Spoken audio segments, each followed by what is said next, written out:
क्या आप भी अपने बच्चों को कुछ हेल्दी और टेस्टी खिलाना चाहते हैं जिससे बच्चे बार बार बाहर का खाना ना मांगें? तो आज की रेसिपी आप सभी के लिए होने वाली है। आज हम बनाएंगे बच्चों के लिए हेल्दी तरीके से घर पर ही एक बहुत ही टेस्टी ब्रेकफास्ट, जिसको आप बच्चों को टिफ़िन में भी दे सकेंगे और घर पर भी अच्छे से खिला सकेंगे। इससे आपके बच्चे सब्जी भी खा लेंगे आसानी से और उनके लिए हेल्दी भी होगा। तो फ्रेंड्स, आज की इस वीडियो में बने रहें और देखें कि मैंने ऐसा क्या बनाया है जो आपके बच्चों के लिए हेल्दी हो सकता है। तो आप भी इसको एक बार ट्राई करके ज़रूर देखें। बहुत ही हेल्दी तरीके से मैंने बनाकर तैयार किया है और खाने में बहुत ही ज़्यादा टेस्टी होता है। तो चलिए बिना देरी किए शुरू करते हैं आज की इस टेस्टी रेसिपी को। यहाँ पर देखिए फ्रेंड्स, सबसे पहले हम ले लेंगे कुछ वेजिटेबल्स। तो देखिए मैंने यहाँ पर थोड़ी सी गाजर ले ली है, थोड़ी पत्ता गोभी ले ली है, थोड़ी सी यहाँ पर ले ली है मटर। मैं इस रेसिपी को इतनी वेजिटेबल से बनाकर तैयार करने वाली हूँ। आप चाहें तो और वेजिटेबल भी इसमें ऐड कर सकते हैं। तो देखिए इन सभी को मैंने यहाँ पर अच्छे से एक ग्रेटर की मदद से ग्रेट करके ले लिया है। आप यहाँ पर इनको काट भी सकते हैं पतला पतला चाकू की मदद से। अगर ग्रेटर की मदद से ग्रेट करेंगे तो जल्दी से ग्रेट हो जाती है, आपका टाइम बच जाएगा। इसलिए यहाँ पर मैंने भी ग्रेट करके ही ली है। फ्रेंड्स, यहाँ पर एक मैंने पैन ले लिया है। इस पैन में मैंने अभी कुछ बनाया था थोड़ी देर पहले, तो वही ऑयल वाला पैन ले लिया है मैंने। थोड़ा सा इसमें ऑयल डाल दिया है। इसी के साथ साथ थोड़ी सी इसमें मैं हींग डाल दे रही हूँ। तो देखिए यहाँ पर जब ऑयल अच्छे से गर्म हो जाएगा तो हम उसमें हींग डालेंगे और इसी के साथ साथ थोड़ा सा हम इसमें डालेंगे जीरा। और देखिए फ्रेंड्स, इन सभी को डालने के बाद हम ये सारे जो वेजिटेबल्स हैं वो इसमें ऐड करेंगे। तो सबसे पहले यहाँ पर मैं डाल रही हूँ मटर। मटर मैं स्टार्टिंग में इसलिए डाल रही हूँ क्योंकि हमने बॉयल किए हुए मटर नहीं लिए हैं, कच्चे मटर लिए हैं, तो इनको गलने में टाइम लगता है। इसलिए सबसे पहले हम यहाँ पर मटर को भी फ्राई कर लेंगे, पका लेंगे थोड़ा सा। उसके बाद बाकी की वेजिटेबल से ऐड करेंगे। तो देखिए आप देख पा रहे होंगे जो मटर है धीरे धीरे करके सॉफ्ट हो रही है। फ्रेंड्स, जब आप इस तरह से मटर को फ्राई करें तो ध्यान दें जो मटर है वो यहाँ पर उछल कर आती है बाहर को, तो डर लगता है कहीं जल ना जाए। उसकी जो छींटे होते हैं बहुत ज़्यादा डेंजरस होते हैं, तो आप यहाँ पर ध्यान से और सावधानी से काम करें। तो देखिए इस तरीके से यहाँ पर हमारी जो मटर है सॉफ्ट हो चुकी है। तो अब हम इसमें फ्रेंड्स ऐड करेंगे प्याज। तो देखिए यहाँ पर अब मैं डाल दे रही हूँ प्याज। यहाँ पर मैंने एक मीडियम साइज की प्याज दी थी, उसको पतले पतले टुकड़ों में यहाँ पर काट लिया था, वही मैंने इसमें डाल दी है। प्याज से बहुत ही अच्छा क्रंची टेस्ट आता है, तो आप यहाँ पर प्याज को ज़रूर डाल लें। और फ्रेंड्स, हमें जो वेजिटेबल्स है इनको ज़्यादा यहाँ पर फ्राई नहीं करना है, बस हल्का सा ही इनको पकाना है, ज़्यादा नहीं पकाना। अगर आप हल्का सा पकाते तो बहुत ही अच्छा टेस्ट आता है इनमें, इसलिए मैं यहाँ पर पूरा नहीं पकाऊंगी, मैं हल्का ही पकाऊंगी। और अगर आप चाहें तो यहाँ पर पूरा पका सकते हैं, अगर मेरी माने तो पूरा मत पकाइए, क्योंकि आधी पकी हुई वेजिटेबल्स में बहुत ही अच्छा टेस्ट आता है। तो देखिए यहाँ पर धीरे धीरे करके जो प्याज है इसका भी कलर चेंज हो रहा है। फ्रेंड्स, जब यहाँ पर प्याज हल्की पक जाएगी, हल्का सा इसका कलर चेंज हो जाएगा, तो हम इसमें डाल देंगे गाजर। तो देखिए हमने जो गाजर यहाँ पर कद्दूकस करके ली थी वही मैं इसमें डाल रही हूँ। गाजर बहुत ही अच्छा टेस्ट देती है, सीजनेबल भी है, तो आप ज़रूर डालें और बच्चों के लिए बहुत ही ज़्यादा फ़ायदेमंद भी होती है। देखिए गाजर को भी हम थोड़ा सा ही पकाएंगे, ज़्यादा नहीं पकाएंगे। आप सभी ध्यान देखिए, जो वेजिटेबल इनको हमें कम ही पकाना है। तो देखिए इस तरीके से हम यहाँ पर गाजर को भी हल्का सा फ्राई कर ले रहे हैं ऑयल में। यहाँ पर फ्रेंड्स, आप गाजर के साथ साथ और बहुत सारी सब्जियां इसमें डाल सकते हैं जो आपके बच्चे खाते हैं, आप खाते हैं। मेरे पास अभी ज़्यादा सब्जियां नहीं थी, तो मैंने इतनी ही डाली हैं जितनी मेरे पास अभी थी। तो देखिए अब हम इसमें नमक डालेंगे। तो देखिए यहाँ पर स्वादानुसार आप नमक ऐड कर दें। इसमें मैंने थोड़ा सा नमक डाल दिया है। इसके बाद यहाँ पर देखिए थोड़ी सी मैं हल्दी पाउडर ले रही हूँ, उसको भी इसमें डाल देंगे।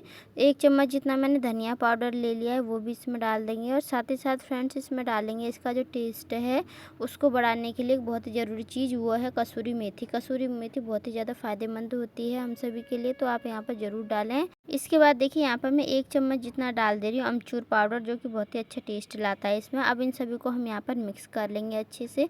तो फ्रेंड्स, नॉर्मल जो बेसिक मसाले हमारे रोज़ाना की सब्ज़ी में डाले जाते हैं वही मैंने इसमें डाले और कुछ नहीं डाला है। अब देखिए इस तरीके से अच्छे से हमें इसको मिक्स कर लेना। जब ये सभी अच्छे से यहाँ पर मिक्स हो जाएंगे, हल्की सी हमारी गाजर भी फ्राई हो जाएगी, तो हम इसमें डाल देंगे जो हमारी पत्ता गोभी है वो। तो देखिए कद्दूकस की हुई पत्ता गोभी को भी मैंने इसमें डाल दिया है और अच्छे से इसको देखिए यहाँ पर इनमें मिक्स कर लेंगे। पत्ता गोभी को भी हल्का सा ही फ्राई करना है हमें, यहाँ पर ज़्यादा नहीं करना है। तो फ्रेंड्स यहाँ पर जो मैंने गाजर और पत्ता गोभी यहाँ पर कद्दूकस करके लिए हैं, आप चाहें तो इन्हें पतला पतला काट कर भी ले सकते हैं। तो देखिए अच्छे से हमें मिक्स कर लेना है इनको सभी को आपस में, और पकाना कम ही है। तो आप देख पा रहे होंगे धीरे धीरे करके सभी अच्छे से आपस में यहाँ पर मिक्स हो रहे हैं।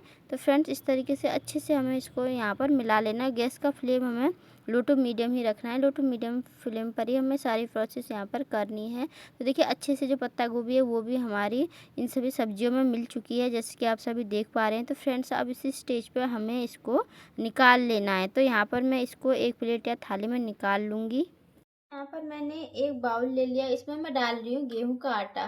तो यहाँ पर इस रेसिपी को हम गेहूं के आटे से बनाकर तैयार करेंगे। तो देखिए 2 चम्मच जितना मैंने गेहूं का आटा ले लिया है यहाँ पर, और इसी के साथ साथ 1 चम्मच ले रही हूँ सूजी। फ्रेंड्स सूजी डालने से बहुत ही ज़्यादा क्रिस्पी बनेगा, इसलिए यहाँ पर मैं सूजी इसमें ऐड कर रही हूँ। आप इसको चाहें तो मैदे से भी बना सकते हैं नाश्ते को, लेकिन अगर गेहूं के आटे से बनाते हैं तो बहुत ज़्यादा हेल्दी तरीके से बनेगा, इसलिए मैं यहाँ पर गेहूं के आटे का ही प्रयोग कर रही हूँ। आप चाहें तो यहाँ पर मैदा भी ले सकते हैं। अब देखिए यहाँ पर थोड़ी सी क्रश करके इसमें अजवाइन डाल देंगे। तो यहाँ पर थोड़ी सी मैंने अजवाइन डाल दी है इसमें क्रश करके, और थोड़ा सा यहाँ पे घी या फिर ऑयल आप जो भी डालना चाहें वो डाल देंगे, और इन सभी को इस तरीके से अच्छे से मिक्स कर लेंगे।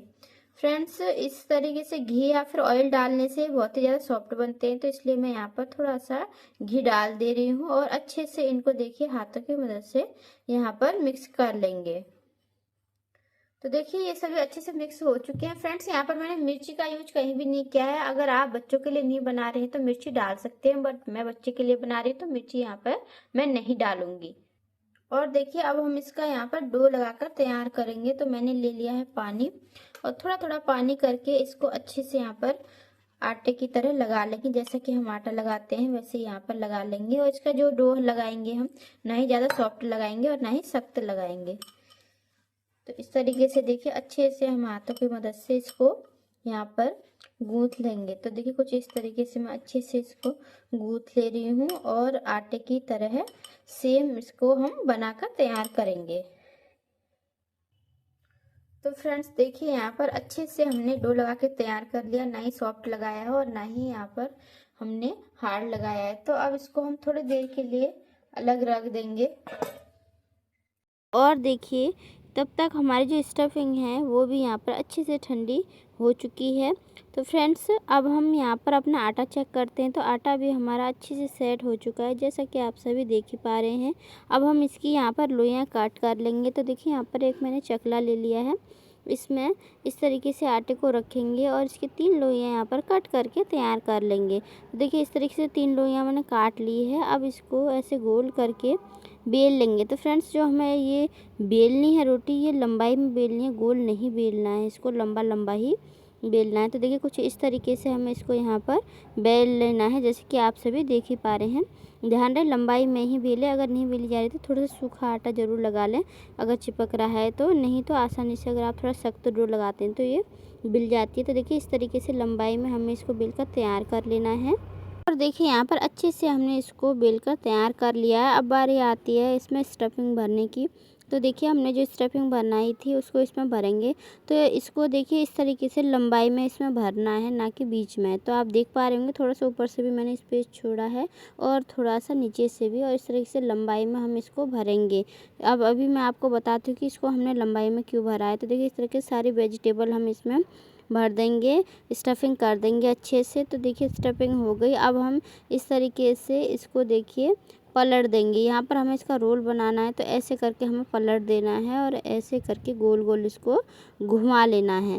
तो देखिए इस तरीके से इसके जो किनारे हैं दोनों साइड के अच्छे से बंद कर देने हैं। तो मैंने दोनों किनारे अच्छे से इसके बंद कर दिए हैं, और अब हम देखिए इस तरह से इसको हाथों की मदद से रोल कर लेंगे, जिससे जो सारी सब्जियां हैं चारों तरफ अच्छे से चली जाएंगी, एक कोने में इकट्ठी नहीं रहेंगी। इसके बाद देखिए अब इस तरह से इसको पकड़ेंगे और गोल गोल करके इस तरह से घुमा लेंगे। तो कुछ इस तरीके से इसकी शेप हो जाएगी। जैसे कि आप सभी यहाँ पर देख पा रहे हैं, हल्का सा अब इसको हम पुश कर देंगे और देखिए ऐसे इसको हम यहाँ पर थोड़ा सा दबा देंगे। यहाँ पर हमें इसको बिल्कुल भी बेलना नहीं है, इस तरीके से बस अच्छे से इसको गोल करके ऐसे दबा देना है। तो देखिए यहाँ पर बन चुका है हमारा ये डोनट टाइप। तो देखिए इसी तरीके से हम दूसरा भी यहाँ पर बनाकर तैयार कर लेंगे। तो देखिए सेम उसी प्रोसेस से हमें दूसरा भी बनाकर तैयार कर लेना। मैं आपको दिखा देती हूँ। दूसरा भी हम ऐसे ही बेल लेंगे और जैसे कि हमने पहला वाला बेला था और उसमें भी सेम इसी तरीके से स्टफिंग तैयार कर लेंगे। तो देखिए यहाँ पर इस तरीके से हमने स्टफिंग इसमें भर दी है और इसमें भी आप देख पा रहे होंगे लंबाई में ही भरी है। और अब इसको भी हम सेम उसी तरीके से यहाँ पर फोल्ड करेंगे, इसका एक किनारा लेंगे और ऐसे करके इसको अच्छे से यहाँ पर घुमा देंगे। देखिए यहाँ पर दूसरा वाला भी बन चुका है और जो 3 लोइयाँ कटी थी 3 ही बनी है, तो तीनों यहाँ पर प्लेट में रख लिए मैंने, जैसे कि आप सभी देख ही पा रहे हैं। अब बारी आती है इनको फ्राई करने की। तो देखिए हमें यहाँ पर इनको हल्के से ऑयल में फ्राई करना है, ज़्यादा ऑयल हमें इसमें नहीं यूज करना है।